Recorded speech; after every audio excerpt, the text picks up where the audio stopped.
Good evening and welcome back to ParaGhoul Paranormal Discoveries from the Dark. If you're new here, this radio show and podcast dives deep into the shadows of Saskatchewan's past to learn what lies within. Sometimes we even go to other locations across Canada to talk about dark history, mysteries, and urban legends, or even monsters, depending on, what I dig up. I'm your host, K.D. Kulpa, and I'm a horror author and paranormal researcher in Regina, Saskatchewan. I love digging into the past to bring life to ghosts and monsters hiding in the dark. And I especially love going live every week with you to tell you what I've uncovered. Tonight, I wanted to do something a little different again for our History of Paranormal series. If you remember, this series is all about digging into, what started our interest in the paranormal and what kind of devices did they use. So instead of talking about the past tonight, I thought I'd use this episode to instead talk about the equipment commonly used in the paranormal investigation world today. This is a question I sometimes receive, in my inbox, from those who want to start their own paranormal investigations, so kind of go on their own little personal ghost hunts. So let's talk about the equipment today and kind of what are some of the basic recommendations that paranormal investigators give when, talking to new investigators themselves. I will also create a download based on this information that I've collected as a sort of paranormal investigation guide, if you will, that you can download on my website if you're interested. I'll try to have it ready fairly soon. So grab your notebooks and pens and listen up as we talk about the common equipment and gadgets and strategies that paranormal investigators might use during their investigations.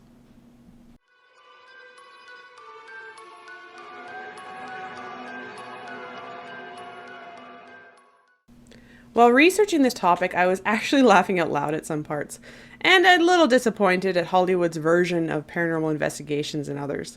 As a person that has experienced ghosts, or at least what I consider to be ghosts, but without knowing for sure what it is that I experienced it or, interacted with, I would love to believe that all the equipment they claim are creating or at least improving our ability to communicate with these entities that are commonly seen all over the world are actually helping the industry.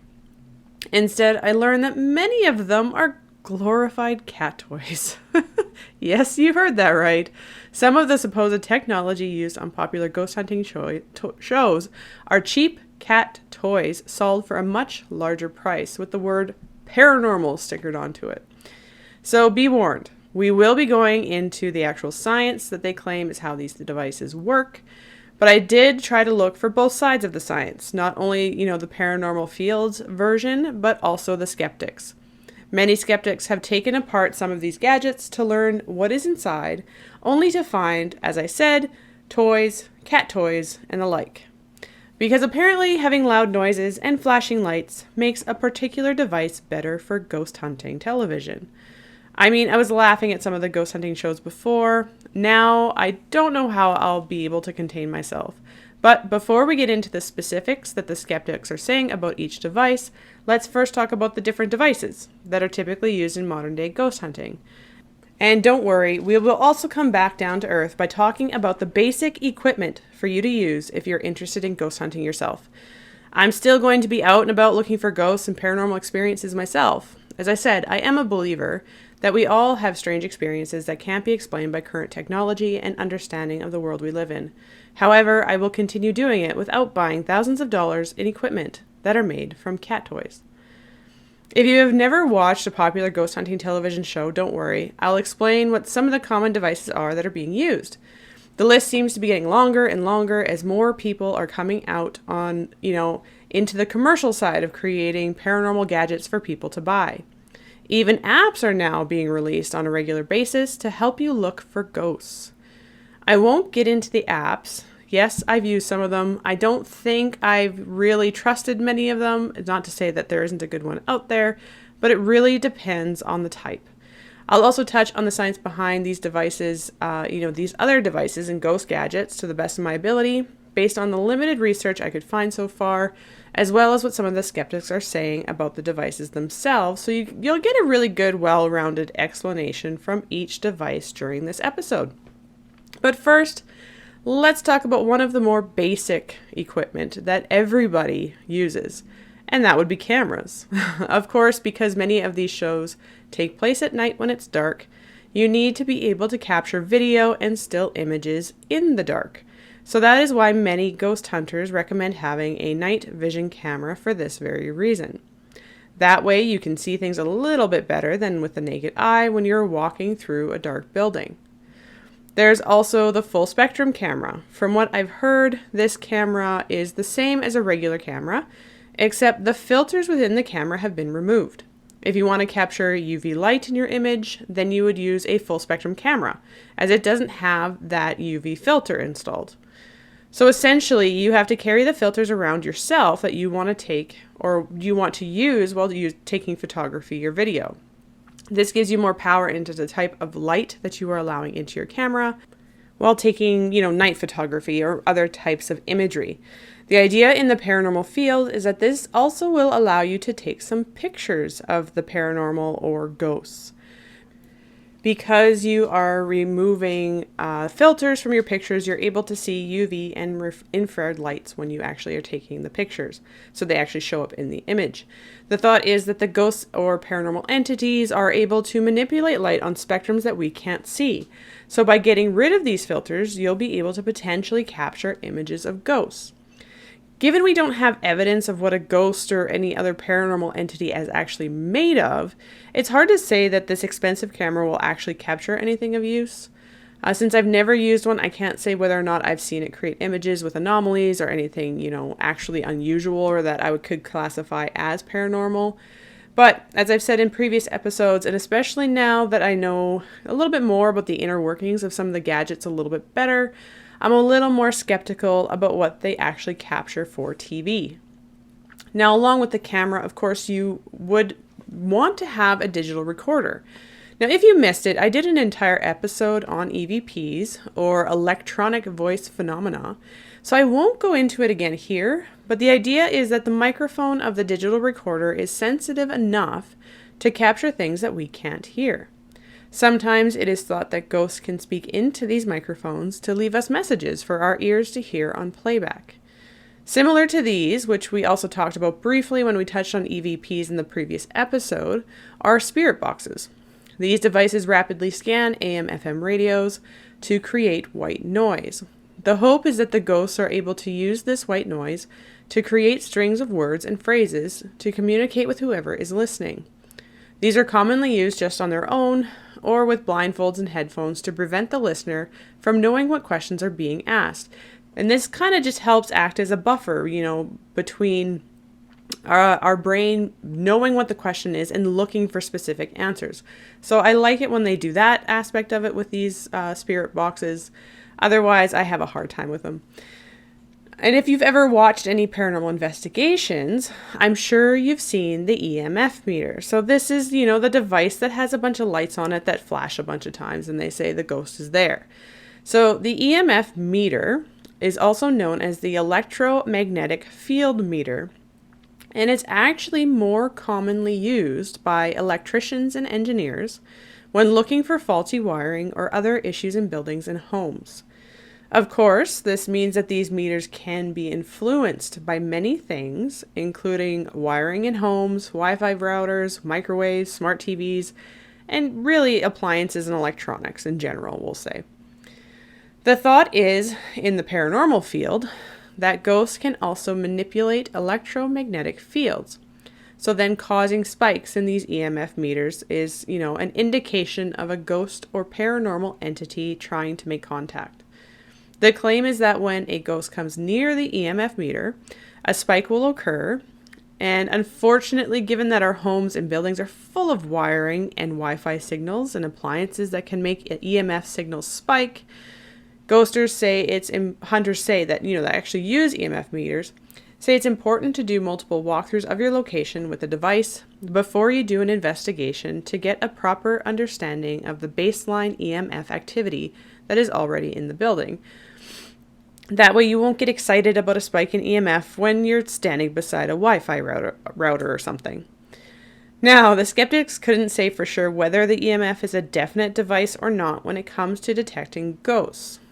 The issue is, again, we don't know what ghosts or paranormal beings are actually made of, or that they can even influence the electromagnetic field. Now, there are instances where the EMF meter might go off and you are unable to find a logical source.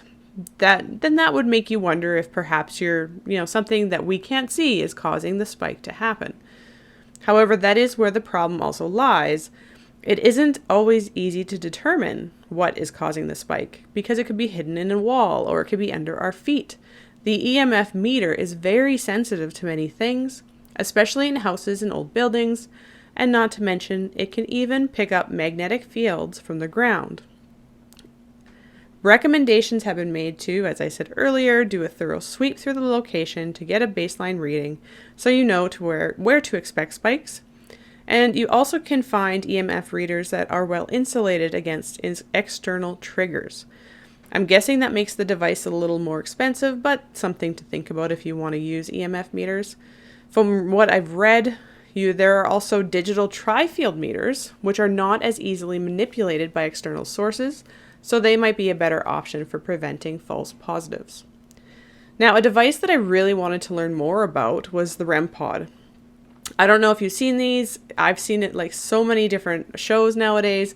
It's the little black circle thing with the lights on top and antenna in the middle.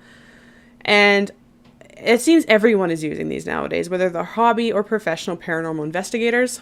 Unfortunately, from what I can find, there's no major science behind this one like I had hoped. A skeptic named Kenny Biddle actually takes some of these gadgets and takes them apart to really understand the pieces and understand the insides of these, machines that are said to pick up ghosts and paranormal. And so he did that with a REM pod. And I guess it was one of the older REM pods, so one of the originals. But from what I could tell, they haven't really changed much since then, so I would think that they're basically the same thing even now. And so, do you know what he found inside? I couldn't believe it. Inside the fancy coverings of this device is a $20 toy. Yes, you heard me right. A $20 toy.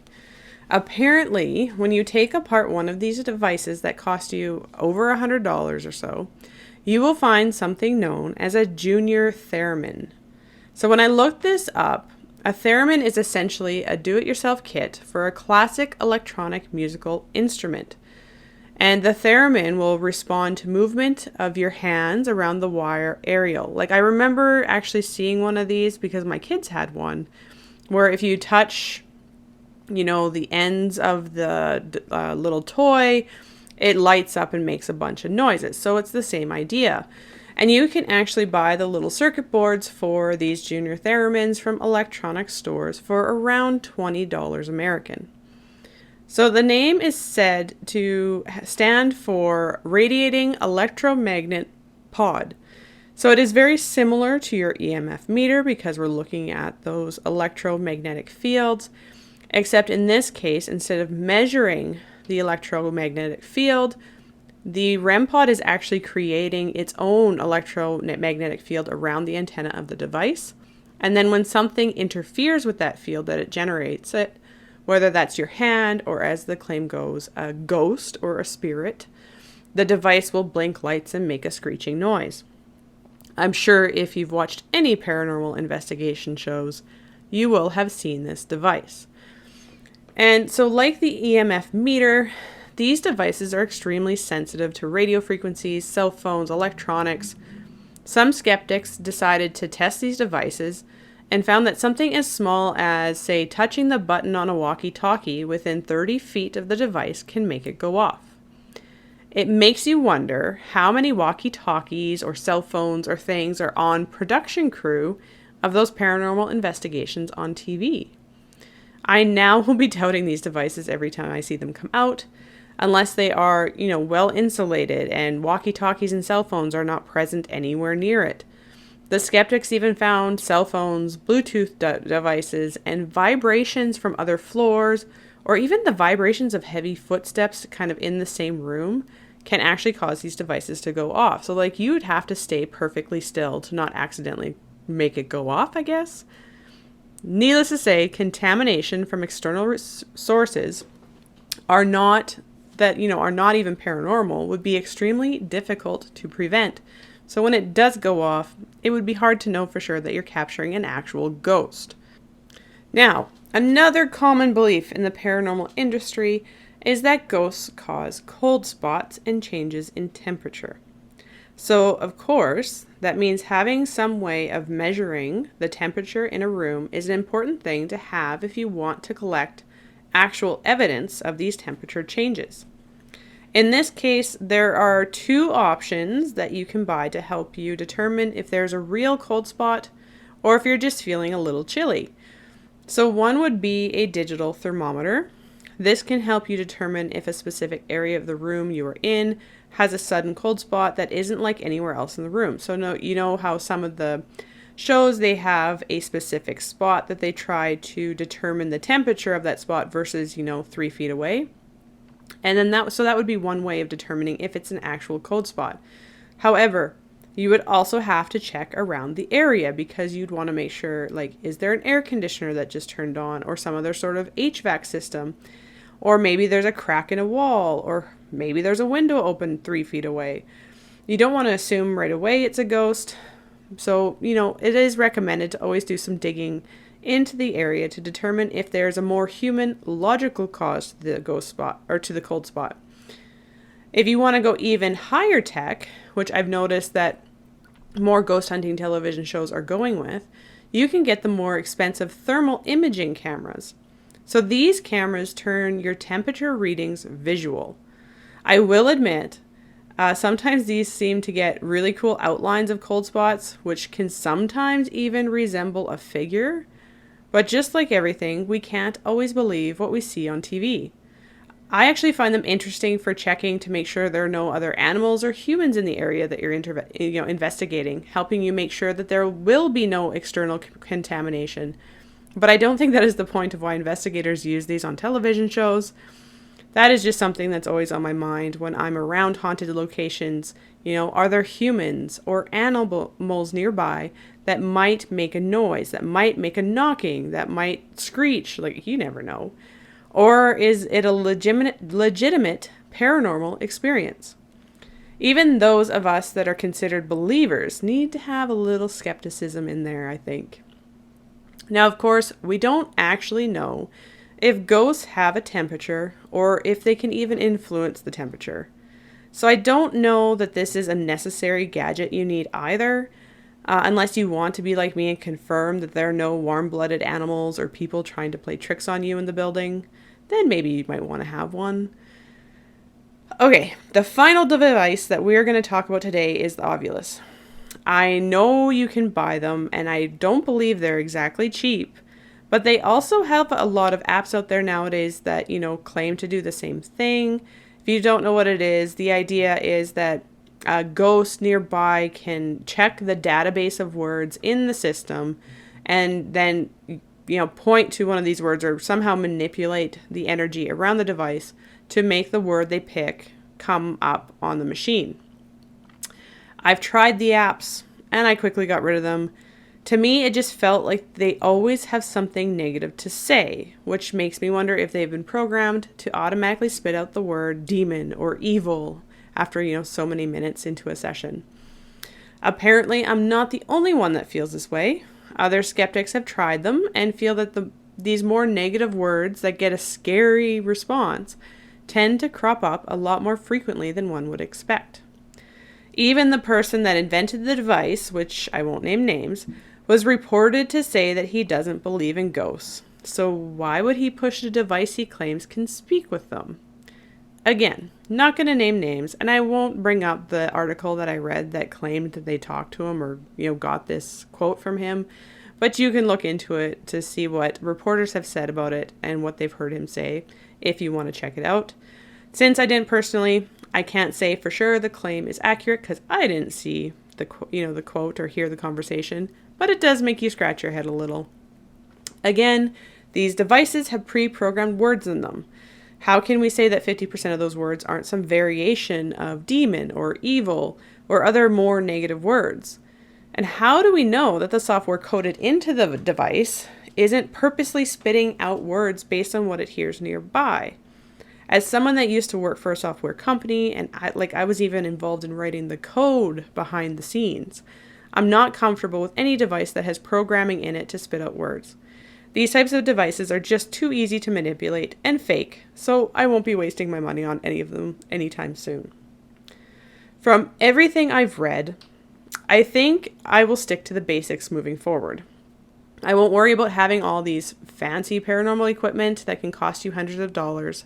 I found that even paranormal investigators, the ones that don't work for the large television companies, recommend the same. So if you're considering doing your own paranormal investigations, the recommendations seem to be very similar no matter where I looked.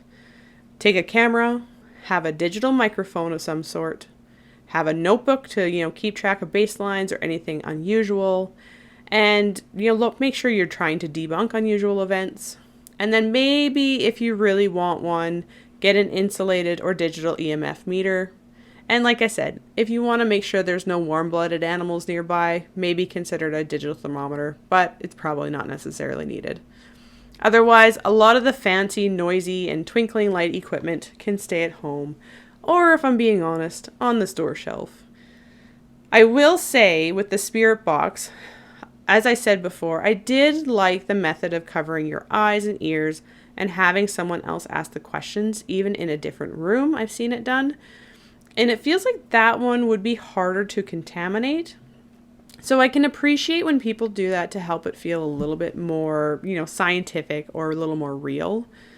No matter what devices you decide to use on your paranormal adventures, make sure you're being respectful, not only to the ghosts, but also to the people that own the land that you hope to investigate or the building that you are in.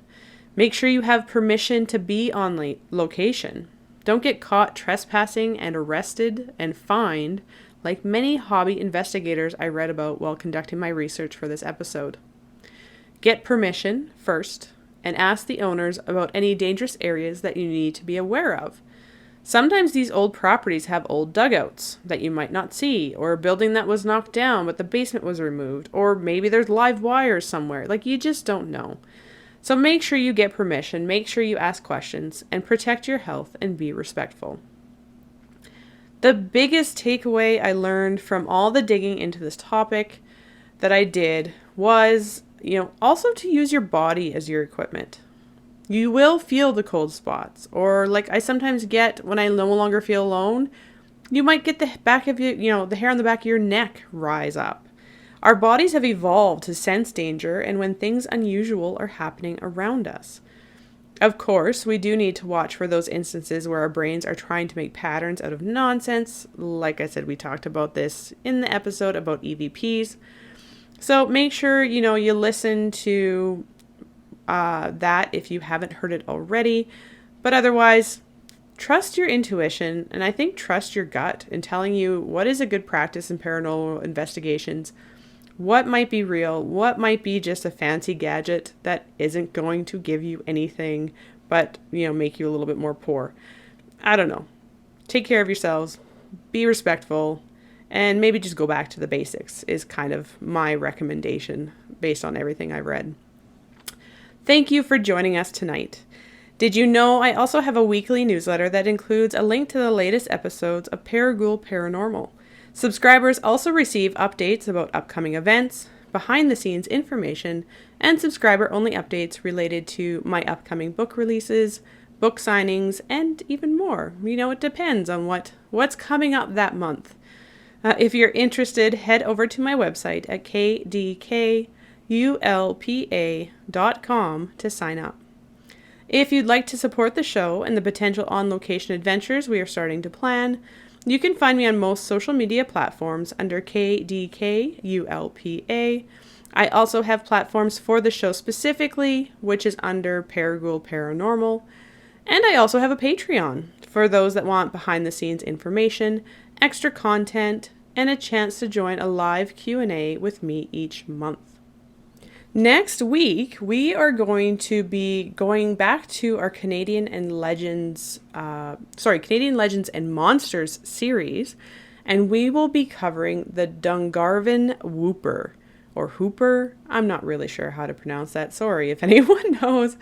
Now, apparently, this is a ghost story that is placed in New Brunswick, Canada, and it talks about an alleged murder that happened along the Dungarvan River. So make sure you come back next week to hear more about what that mystery is about and what the ghost story is about, and we'll see what we can dig up.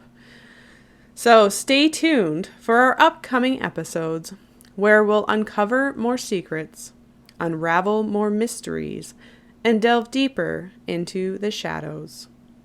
Until then, remember to keep your flashlight handy and digital recorders ready. This is Katie Kulpa, signing off. Until next time, my ghouls.